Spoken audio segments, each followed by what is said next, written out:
It's been 3 months since Mayanna died, and finally everything is ready for the funeral ceremony. During this time, the body has been preserved, having been injected with a concoction made from special flowers and grasses. On occasions, they preserve the body for up to 20 years, until the family has been able to raise the money needed for the burial.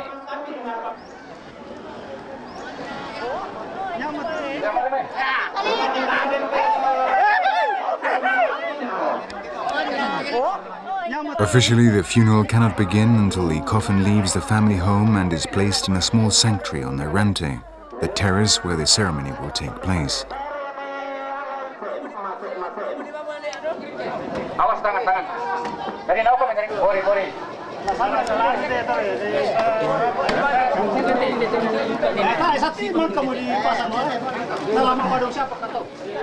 Once the coffin has been carried in and placed on the catafalque, it begins its journey through the jungle, preceded by the women closest to the deceased, who hold a long red cloth as a symbol of the road that must be followed in order to reach Puja, heaven.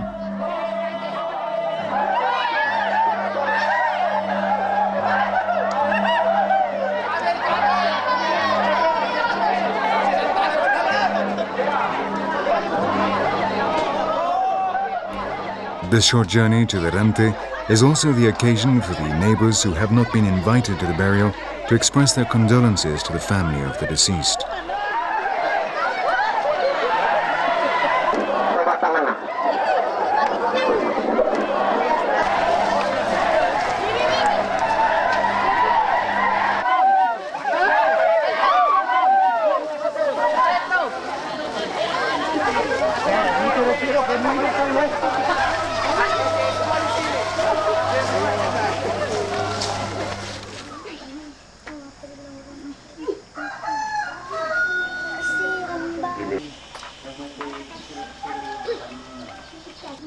Meanwhile, Bato, the carpenter of Kete, is hurrying to complete a sculpture of the deceased Mayanna. These figures are called Tau Tau and are a symbol of the Toraja culture. They are life-size, and though traditionally they only depicted the gender of the person, now they try to make them resemble the deceased.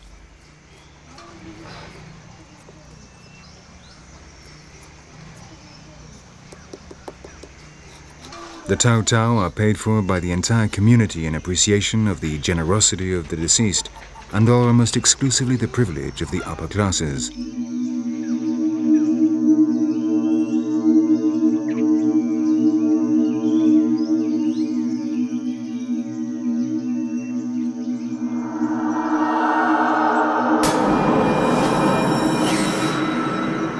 In the rock crevices around the region of Tanah Toraja, dozens of these human figures stare out from their wooden balconies on the cliff face, watching over the spirits. The figures are dressed and decorated with clothes and jewelry which belong to the deceased, and on occasion the wigs are made from their real hair.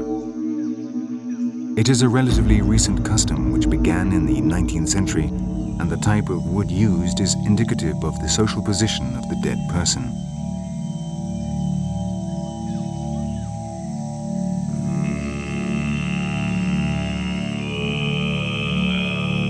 But after so many years of funerals, there remain few rocks and escarpments in which to bury the bodies. And though the aim is that the family should remain united even after death, the lack of space means coffins often have to be placed in bamboo structures in the open air. In time, the wood has rotted, converting these sacred rocks into macabre, sinister places.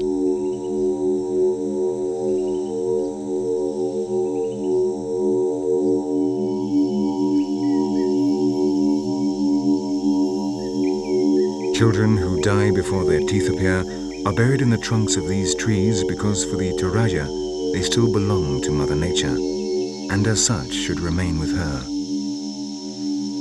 The soul will travel to heaven up the trunk.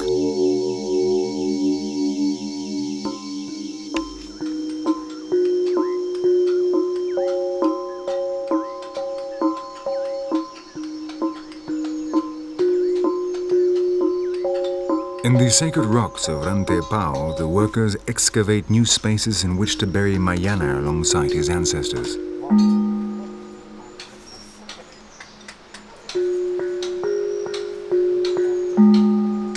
Here there are no mechanical excavators or pneumatic drills. Everything is done with hammer blows, so the construction of a family pantheon can take several months, determining the date on which the funeral can be held. The Toraja prefer to hold the ceremony during the dry season, that is between June and September, which is when they have most time, as the rice fields require very little care.